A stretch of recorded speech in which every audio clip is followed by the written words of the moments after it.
Quero convidar o reverendo Ramon. Essa semana, no nosso seminário, nós estamos com a alegria de receber a nossa turma de pós-graduação. Vários pastores estão participando conosco aqui, também presbíteros, no horário noturno.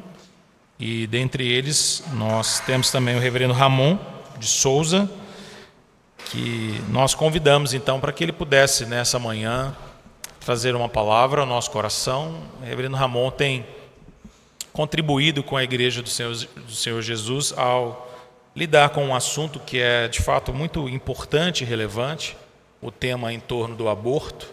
Ele tem escrito sobre isso e, num momento oportuno, ele vai poder comentar a respeito disso. E nós nos alegramos com aquilo que Deus tem dado a ele capacidade de pesquisar, estudar e produzir sobre esse tema, que é um tema importante e de máxima relevância, não apenas para a vida da igreja, mas para a nossa vida de um modo geral e a vida daqueles que muitas vezes são ceifados, né, ainda com a sua vida por começar efetivamente. Então é um tema muito importante, um tema muito sensível, e nós temos alegria então de ter o reverendo Ramon aqui essa manhã, partilhando conosco a palavra do Senhor.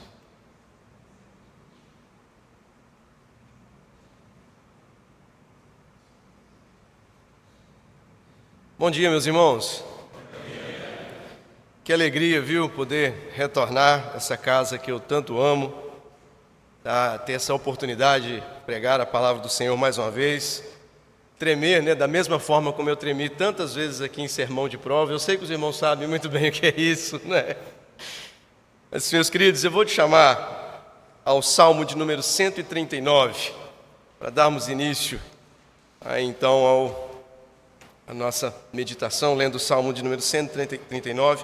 São muitos os textos, meus irmãos, na Escritura que nós poderíamos trazer para tratar a respeito deste tema tão importante, como o reverendo Felipe disse, mas o Salmo 139, ele tem aí um peso muito especial e muito bonito para o entendimento. Salmo 139, verso 13 até o verso 18, Salmo 139, versos 13 até o verso 18, diz assim a palavra do Senhor: Pois tu formaste o meu interior, tu me teceste no seio de minha mãe.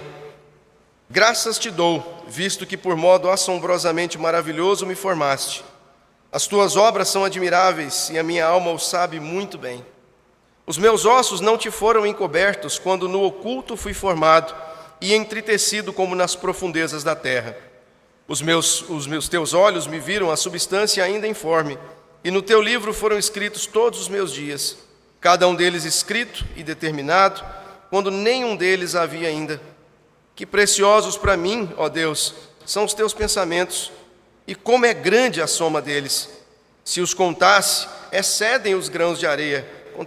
Contaria, sem jamais chegar ao fim. Meus irmãos, vamos orar mais uma vez, falar com Deus, pedir a instrução do Espírito. Senhor Pai, Deus Todo-Poderoso, nos colocamos, Deus, mais uma vez na dependência do Senhor. Ó Deus, abrimos um texto tão maravilhoso, tão grande, tão poderoso. Ó Deus, rogamos ao Teu Espírito para que fale conosco esta manhã. Guarde, Deus, esta mensagem em nosso coração, aplique. Em nome de Cristo que nós oramos e colocamos na Tua dependência, Senhor. Amém. Amém. Meus irmãos, eu creio que todos sabem, né, que o Brasil, assim como boa parte, né, do mundo secularizado, ele vive um momento esquisito, né? A gente passa por um momento, no mínimo, estranho e de decadência moral. A sociedade, à medida que vai se distanciando de Deus, ela vai se tornando cada vez mais voltada para si mesma, em busca do prazer a qualquer preço, e disposta a fazer coisas inimagináveis até pouco tempo atrás para alcançar esses seus desejos. O próprio Senhor Jesus Cristo, Ele nos falou que os dias, à medida que passassem, eles seriam realmente dias difíceis, né? À medida que o amor se esfriasse, nós veríamos realmente coisas estranhas. Paulo, ele fala que o espírito do anticristo, né, ele já ronda o nosso meio. Então, independente de qual seja a sua visão escatológica, você sabe que o que aguarda a nossa para frente aí são coisas ainda piores, né? A ladeira é cada vez mais para baixo. E, meus irmãos, eu creio que essa questão, uma das faces desse espírito, né, do anticristo que ronda nos nossos dias, uma das faces da crueldade, é essa tendência antinatalista, né, esse movimento pela não só descriminalização do aborto, mas também por uma tentativa de tornar o aborto algo, mais um método contraceptivo apenas, né, só algo mais para tratar a irresponsabilidade e a liberdade, essa, entre aspas, liberdade sexual, né, que muitos procuram por aí. E, meus irmãos, embora o Brasil ele seja assinante da Declaração Universal dos Direitos da Criança, que foi feita pela ONU, né, é incrível a forma como o Brasil tem tratado os bebês, né, no útero das suas mães. Num país que se orgulha tanto em defender ovos de tartaruga, vocês já tiveram a curiosidade de pesquisar como o aborto é feito no Brasil? Porque eu nem estou falando no mundo ainda há coisas piores, né?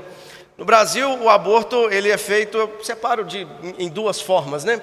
Você tem uma forma farmacológica e uma outra que eu chamo de intervencionista. Irmãos, no aborto farmacológico, geralmente a gestante ela toma um medicamento à base de misoprostol. No Brasil é o conhecido Citotec, né? O Citotec ele tem um efeito uterotônico e ele causa espasmos no útero da mulher, de forma com que o embrião que está ali colado, ele descola e ele então é expulso, né, em forma de um sangramento. E às vezes, meus irmãos, é triste, né? Dependendo da idade, geralmente se faz aborto farmacológico até a 12ª semana. E geralmente é possível ver, dependendo de como é expulso aquele embrião, você já vê ali bracinhos, a cabecinha, as perninhas, aquela pequenininho, mas já tem todo aquele formatozinho humanoide, né?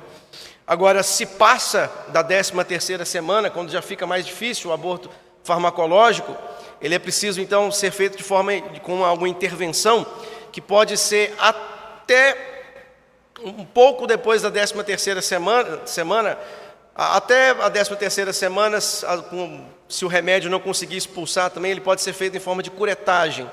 A cureta é um instrumento médico, como se fosse uma colher, que ele é introduzido na mãe e vai raspando, né, a parede do útero da mãe, até que o embriãozinho, o bebezinho ali seja removido e também expulso, né?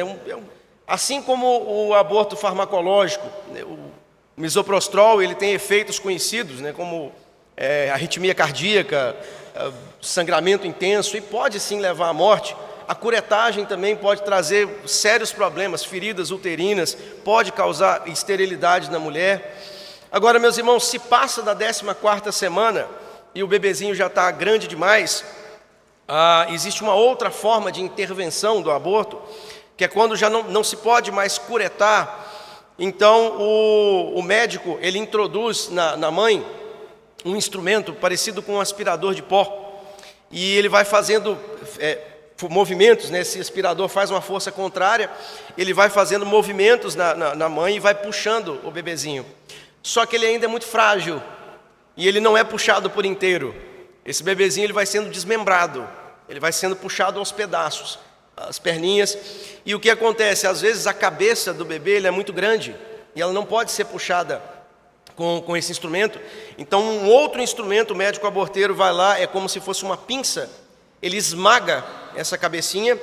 Há um código para isso, né? É o número 1, né? Eles esmagam a cabecinha e puxam então os pedaços com esse instrumento, esse instrumento de sucção. Isso até 22 semanas. Se passa de 22 semanas, um dado que hoje, meus irmãos, a gente não tem, né? O DataSUS ele não segrega a quantidade de aborto que acontece por faixas, assim é difícil de conseguir esses dados. Mas se passa de 22 semanas, a sucção também já não é mais suficiente e é preciso um parto prematuro. Só que para que isso seja considerado um aborto, esse bebê não pode nascer vivo. Então hoje é aplicada uma técnica chamada assistolia fetal, né? A assistolia é a parada cardíaca, né? Esse bebê ele tem que sofrer uma parada cardíaca ainda no útero para ser então removido. A assistolia, meus irmãos, o médico ele vem com uma seringa e ele introduz uma substância, realmente é digoxina, cloreto de potássio, uma substância salina, né? E ele procura, às vezes, o tórax, a cabeça ou o cordão umbilical. Ele vai ali e perfura a mãe e injeta essa substância na criança, e ela literalmente é queimada, né? É um processo, meus irmãos, que o Conselho Federal de Medicina Veterinária proíbe para fazer eutanásia de animais. E até 2024, o Conselho Federal de Medicina também proibia, né, o uso. Ele tinha uma nota que proibia o uso de acistolia fetal nos abortos no Brasil, mas uma canetada do ministro Alexandre de Moraes derrubou isso, né? Ele passou por cima do que o Conselho deve fazer, é o papel dele fazer isso. E hoje, o fato é que nós não sabemos, meus irmãos, quantas crianças morrem no Brasil hoje por essa forma extremamente dolorosa. Há um argumento que diz que não, o bebê não sente dor. Isso é mentira, já há estudos que falam de formação nervosa a partir da 3ª semana, quando geralmente a mãe nem sabe que está grávida ainda. Esse instrumento, né, essa atitude extremamente dolorosa acontece no Brasil e nós nem temos dados para saber aos quantos isso acontece. Repito, meus irmãos, num país que ama, né, se gloriar por proteger ovos de tartaruga, é assim que nós temos tratado os nossos bebezinhos no ventre das mães.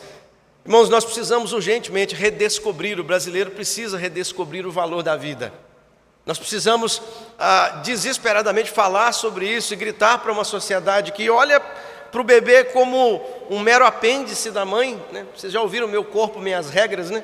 Esse argumento que devia ter ficado para trás lá no século XVIII, mas ainda hoje as ditas progressistas usam esse argumento do século XVIII. Ainda hoje tratam as crianças desse jeito. Irmãos, nós precisamos urgentemente redescobrir o valor da vida. E o Salmo 139, ele é um texto, para mim, muito precioso a respeito disso. Ele nos fala realmente a forma como Deus, ele interage de forma poética, né? O autor ele vai mostrando para nós e nos fazendo enxergar de forma muito bonita como Deus se envolve com a vida, e nisso nós enxergamos aqui o valor da vida. Há outros textos, a criação do homem fala sobre isso, o mandamento de não matarás fala sobre isso, vários outros textos. O preço que foi pago pela vida com Jesus Cristo fala sobre isso, mas eu queria falar essa manhã usando o Salmo 139. Esse salmo, né, meus irmãos, que traz aí, sei que todos os irmãos conhecem, né, é um grande louvor aos atributos de Deus, né, verso 1 a 6 que nós lemos aqui, o salmista louvando a onisciência de Deus, né, Senhor, Tu me sondas e me conheces, né, o Senhor é aquele que sabe todas as coisas. Depois do verso 7 ao 12, ele louva a onipresença do Senhor, para onde eu me ausentarei do Teu Espírito? Não tem lugar que nós saímos, o Senhor está presente em todas as coisas. Versos 13 até 16, né, usando essa figura do nascimento, né, de uma gestação, ele louva a onipotência de Deus, o Senhor me formou no meu interior.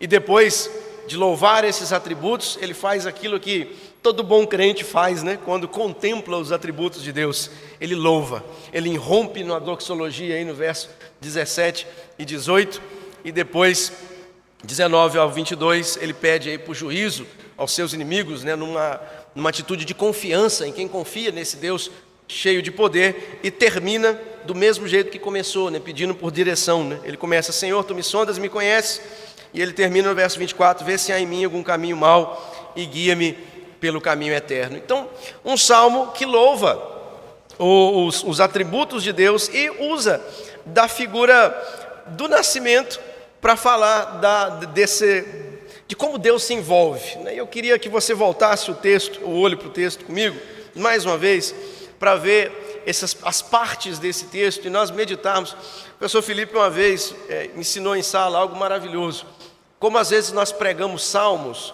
de um jeito tão artificial, a gente vai logo assim porque está por trás, que a gente perde a beleza poética, né, dos salmos às vezes. Então eu queria que você olhasse a beleza poética desse salmo, para nós meditarmos sobre como Deus se envolve com a criação. Olha como é que Deus começa mostrando que Ele se envolve realmente com o íntimo, Ele cria o íntimo do nosso ser. Ele inicia dizendo, né, pois Tu formaste o meu interior. O pois aqui está exatamente explicando atrás, né? Como é que o Senhor tem tanto conhecimento, como é que Deus tem tanta maravilha? Ele fala, olha, é porque Ele me criou. Ele é aquele que me formou, Ele me conhece tão bem, Ele sabe quem eu sou, por isso Ele pode sondar, Ele me conhece, Ele me cria. E é interessante que Ele fala, tu me formaste. E a palavra formaste no hebraico, né, a palavra kanit, ela geralmente vem no sentido, em outros textos ela está no sentido de possuir, de comprar, de algo que é seu. Em alguns contextos ele vem no sentido de criar também. Mas é bonito essa ideia de Deus nos possuindo, no mesmo sentido que um oleiro possui o barro e tem autoridade sobre aquele barro para formar e fazer dele o que quiser. É dele, é propriedade dele. A partir daquela centelha inicial, daquela natureza inicial, ele molda e ele faz conforme ele quer, né, meus irmãos? Deus, esta figura do Senhor nos possuindo, olha, Ele me molda como Ele quer. O Senhor tem controle por sobre a minha vida. Ele fala, o Senhor me formaste o meu interior. E o interior aqui não é o interior das tripas, do sentido não é esse, né? Mas é o interior do mais profundo do meu ser. Isso explica o conhecimento que Deus tem de cada um de nós. Porque Ele nos conhece, meus irmãos. Eu quero que você pense, imagina a figura aqui e pense o seguinte, Deus, Ele é aquele que inicia o processo da vida, né? Ele inicia e mantém o processo da vida. Deus está envolvido. Não há formação de um novo ser humano que se o Senhor não quiser, se o Senhor não coloque, se Ele não coloca o seu poder criativo em funcionamento, entendo o que eu quero dizer? Se Deus não deseja realmente essa existência, Ele tem esse domínio, Ele tem a autoridade para trazer a vida, sobre iniciar a vida, sobre fazer a vida, ter o início quando Ele quer e quando Ele deseja. Meu irmão, isso é muito lindo, porque quando você olha para você, por exemplo, ou para toda nova gestação, você pensa, olha, ali está alguém, ali está um ser do qual Deus quis trazer à existência. Ali está alguém do qual Deus desejou. Ali está alguém que foi planejado. Independente da circunstância da concepção, irmãos, o valor da vida, ele está ali porque esse valor deriva de quem a criou. O Senhor me possuiu, o Senhor sabe, e o Senhor decidiu dar início, dar o start, iniciar a minha vida com esse poder. O Senhor cria no íntimo do meu ser, Ele molda a minha vida. Olha como é que continua o verso 13, meus irmãos. Olha que figura bonita, né? Tu me teceste no seio de minha mãe. Essa ideia do tecer como um artesão que trança a sua obra. Imagina a figura de Deus trançando cada tendão, cada veia, cada músculo, conduzindo cada osso, cada divisão celular, sendo conduzida por esse Deus amoroso, maravilhoso, e no seio da mãe, longe da visão, longe da possível intervenção de outros. Deus está ali fazendo a sua obra maravilhosa, uma obra desejada. E meus irmãos, que bonito, Deus como um artesão atento, moldando o ser humano, desenhando cada parte, cada detalhezinho. Pensa no bebezinho no ventre da mãe, a cada etapa que ele vai crescendo, cada momento que ele vai sendo conduzido, Deus com muito carinho, essa figura das mãos de Deus, do Senhor me tecendo, que coisa linda, que coisa bonita. É muito amor envolvido nisso aqui, meus irmãos. Essa figura de Deus se importando, se envolvendo, entrelaçando a vida, demonstra realmente o tamanho do amor envolvido na formação de um ser humano. Não é algo, meus irmãos, nós não somos feitos como uma máquina fria de produção em massa, né? O ser humano não é assim, não é uma linha de produção que sai, não. Essa figura, Deus se envolvendo com muito amor, com muita atenção, com muito carinho, meus irmãos. Só tem uma atitude diante disso. O salmista olha, fala, o Senhor formou o meu interior, o seu poder criativo está aí, tem amor envolvido nisso. Como que ele responde? Verso 14 e 15, é a única reação justa. Graças te dou, visto que por modo assombrosamente maravilhoso me formaste. As tuas obras são admiráveis e a minha alma sabe muito bem.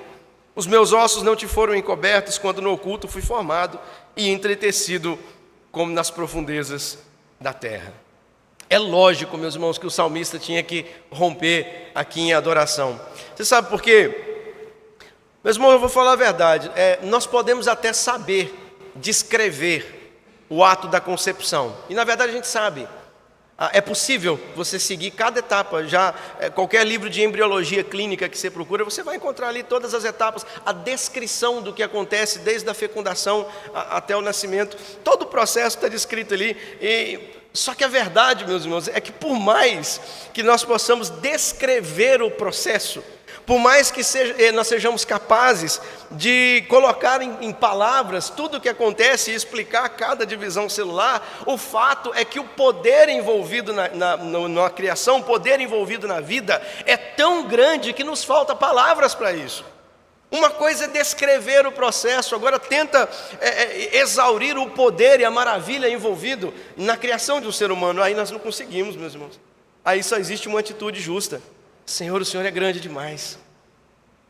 Há pouco tempo, meus irmãos, foi publicado na revista Nature umas imagens ultrassônicas, um estudo sobre um evento chamado descarga de zinco, que ele acontece no momento da fecundação, né? O óvulo está ali, quando o espermatozoide fura a parede do óvulo e ele entra, acontece esse fenômeno então, que é essa substância zinco, né? Acontece uma descarga. E o óvulo, meus irmãos, no momento da fecundação, ele é todo iluminado. É lindo, procura isso na internet. Chama descarga de zinco. Já tem a filmagem ultrassônica disso, né? É a coisa mais linda do mundo. É como se Deus dissesse, haja luz, e aquele halo ilumina, e a vida ali acontece. Irmãos, é sensacional. Sabe, descrever o processo é uma coisa. Agora, entender a maravilha e a beleza da criação da vida, da formação da vida, não há palavras para isso, é só um romper em glória, em louvor e adoração. Dr. George Conner, né, ele é um endocrinologista que ele isolou a progesterona, né, que é um hormônio feminino, né, muito importante aí no ciclo menstrual da mulher. Ele descreveu a fecundação da seguinte forma: a fertilização de um óvulo pelo espermatozoide é uma das grandes maravilhas da natureza. Um acontecimento em que fragmentos magnificamente pequenos de vida são conduzidos por forças cósmicas à sua finalidade, o crescimento de um ser humano vivo. Como espetáculo, só pode ser comparado a um eclipse solar ou a erupção de um vulcão. Trata-se para nós, na realidade, do mais comum e próximo dos cataclismos naturais. E mesmo assim, muito raramente é observado, pois ocorre no reino que a maioria das pessoas nunca vê, a região das coisas microscópicas. Irmãos, até mesmo, né, quem está diariamente envolvido com esse processo, com a descrição, irmãos, não há o que fazer. Olhar para a vida é algo lindo demais, meus irmãos. A vida é algo maravilhoso. E aqui você vê que Deus se importa. E Deus conduz o poder do Senhor, as mãos do nosso próprio Deus. O salmista, de forma poética, dizendo, olha, tem muito amor envolvido aqui. O Senhor, Ele está nesse processo junto. Ele está conduzindo, né, o processo da criação e moldando cada parte. Mas agora deixa eu compartilhar com os irmãos uma situação. No dia 21 de abril de 2023, infelizmente eu estava sentado na igreja presbiteriana de Baixo Guandu, velando o corpo da minha quarta filhinha, né? Nós chegamos em Baixo Guandu em 2017, e muito alegre, em 2020, perdão, muito alegre, em 2017 eu cheguei no seminário. Chegamos lá em 2020, muito alegres, formando o seminário, primeiro campo. Logo chegamos, minha esposa engravidou de gêmeos, né? Hoje eu tenho o Arthur de 12 anos, o Vitor e o Daniel de 3 anos. Logo eles chegaram, ela engravidou, e pouco tempo depois, ela teve uma gravidez difícil. Davi acompanhou um pouco, né, dessa saga, Davi lá de Baixo Guandu, e uma gravidez complicada. Os meninos tinham 1 ano, nós recebemos aí a alegre notícia de que a minha esposa estava esperando mais um bebê nosso, né? Aquele misto de, meu Deus, mais um, e opa, mais um, que coisa boa! E como nós só tínhamos meninos, a gente sempre foi muito apaixonado com menina, né? Quem sabe agora vinha uma menina, né? E realmente veio, né? Essa era uma menina, foi a pequena Lara. Mas, meus irmãos, no terceiro ultrassom da pequena Lara, nós descobrimos que ela tinha uma má formação muito grave, que era acrania e anencefalia. Ela não tinha desenvolvido a parte de cima do crânio, né? É uma condição que pela medicina é incompatível com a vida. A expectativa de vida é muito complicada, ela é de algumas horas até 3 anos. A literatura médica não bate, mas é muito difícil a expectativa. E, meus irmãos, infelizmente, né, nós oramos, a Lara conseguiu unir várias igrejas lá na reunião, a gente passou na nossa região, passamos por esse período.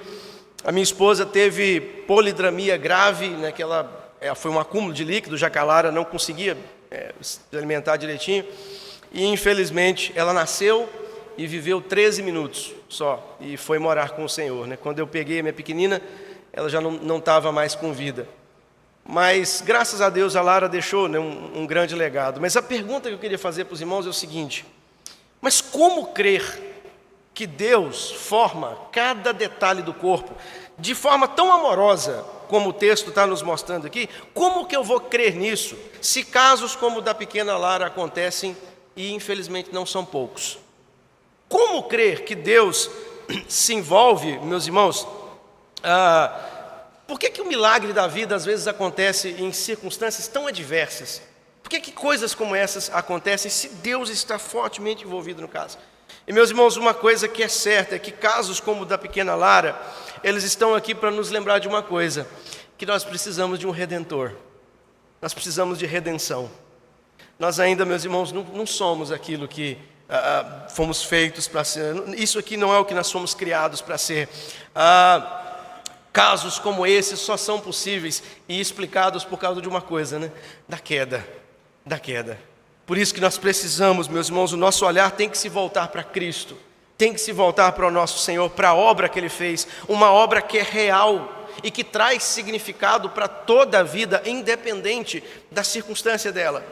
Irmão, eu sei, é em Cristo que eu encontro o alento de saber que, embora Lara viveu os seus 13 minutos aqui, mas eu creio que um dia, no céu, eu vou encontrar com ela. Eu vou dizer: pequenina, você deixou um grande legado, você deixou uma história.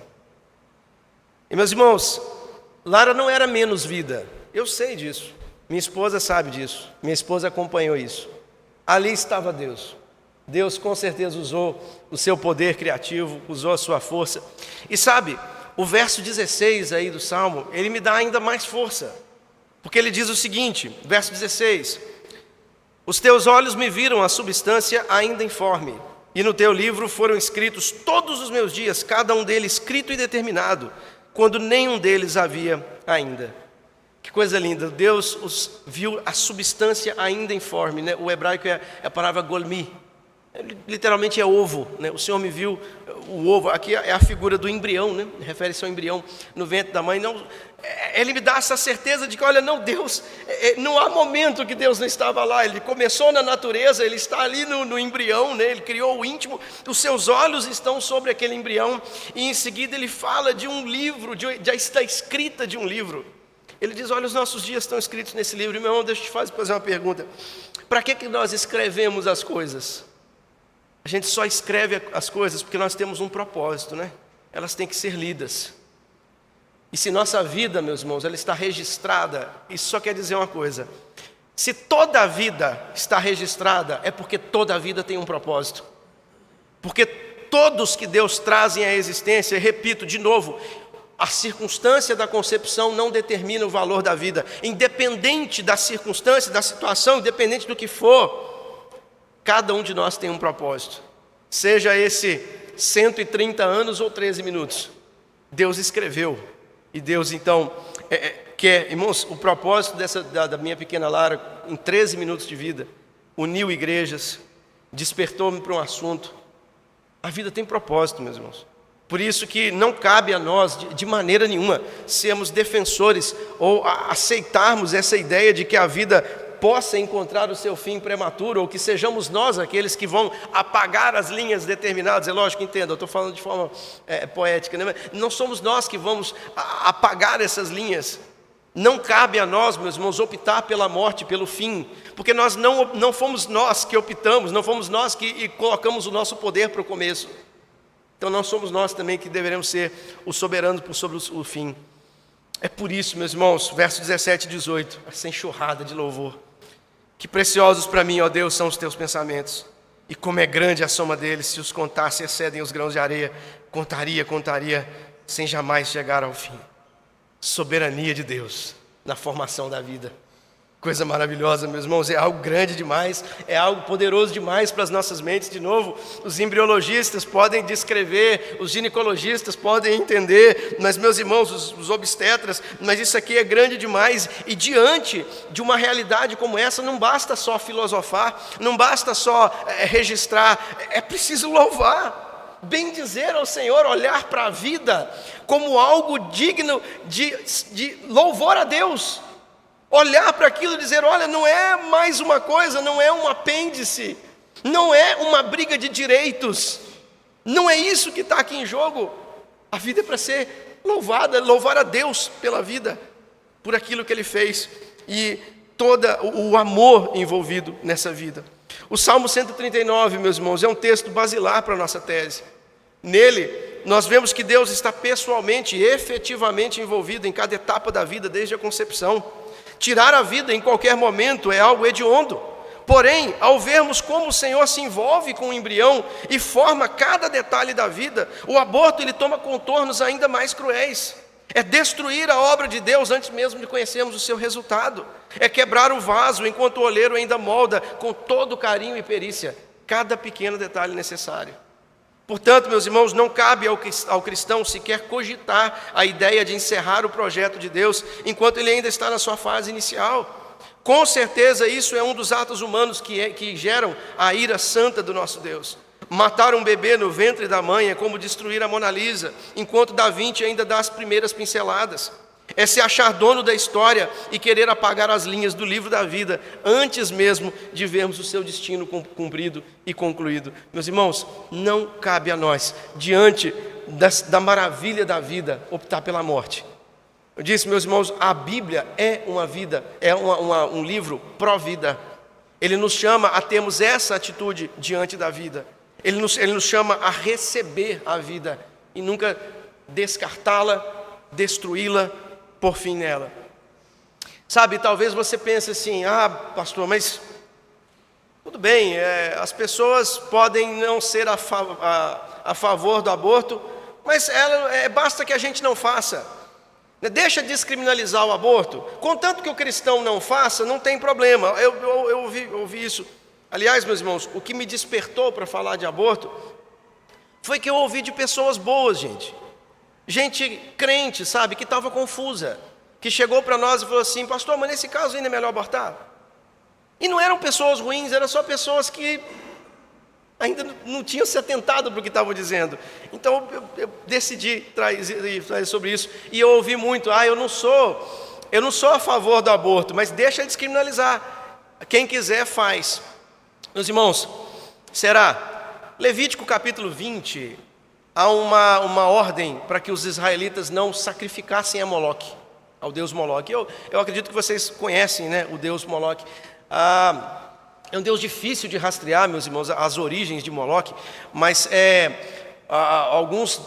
o culto a Moloque era algo extremamente hediondo. Moloque ele era representado com uma estátua com mãos espalmadas e cabeça de touro ou às vezes de outros animais. Mas ele era uma estátua oca, da qual era metido fogo por baixo, e a estátua geralmente era de bronze, então deixava ela aquecer até que ela ficasse vermelha, bem quente mesmo. E o adorador vinha, geralmente com o seu bebê recém-nascido, e colocava ele nas mãos dessa estátua de Moloque, e a criança ia gritando, e ali no Vale de Rinom, os sacerdotes tocavam alto os tambores para abafar o grito das crianças sendo sacrificadas ali a Moloque, entregues na mão daquela estátua incandescente. Mas interessante era por que se sacrificava a Moloque. Moloque era um deus que oferecia coisas. Então as pessoas, elas iam até Moloque e estavam dispostas de matar seus filhos para receber bênção em troca das suas coisas, né? Em troca dos seus benefícios. Meus irmãos, e quando eu olho hoje para a cultura moderna do aborto, e você vê os argumentos a favor do aborto, não está na hora de eu ter essa criança, eu tenho outros projetos, não, o corpo é meu, é eu que decido quando eu quero. Não, esse bebê. Você vê, meus irmãos, que no final todo o argumento para o aborto, ele vai para a ideia do eu quero algo, e para isso eu estou disposto a matar essa criança. Eu estou disposto a pôr fim nessa vida, se com isso eu receber algo, se com isso eu for beneficiado a algo. Então, eu tento fazer essa analogia do aborto moderno com o antigo culto a Moloque no livro.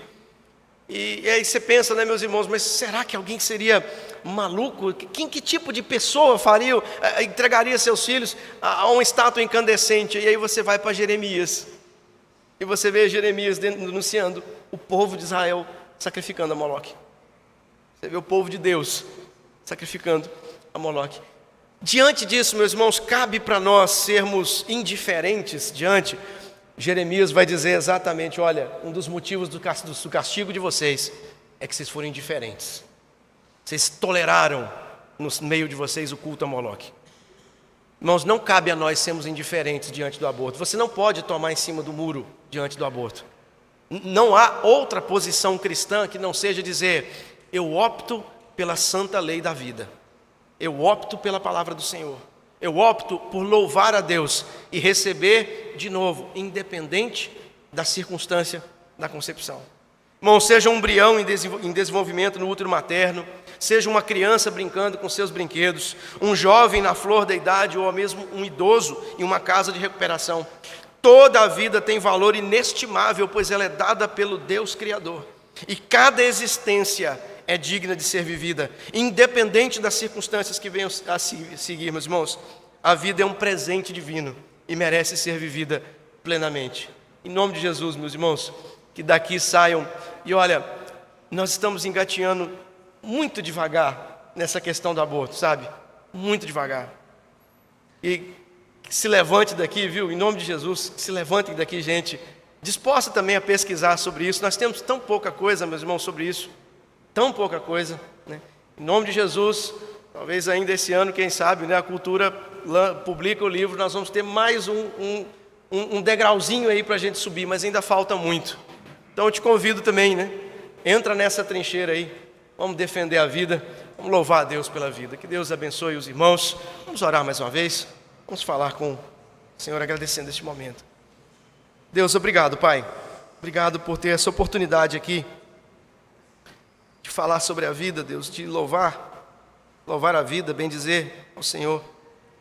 Ó Deus, e que esse pequeno e breve momento sirva, Deus, para despertar os nossos irmãos, e que daqui, Deus, se levantem mais defensores da vida, pessoas dispostas a encarar, Deus, o que for preciso, para Deus, que nós, como igreja presbiteriana, estejamos sempre prontos, Deus, para responder todo aquele que pedir a razão da esperança que há em nós. Nos faz, Deus, apologetas também nesta área.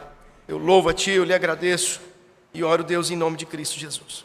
Amém, Deus. Fernando Felipe.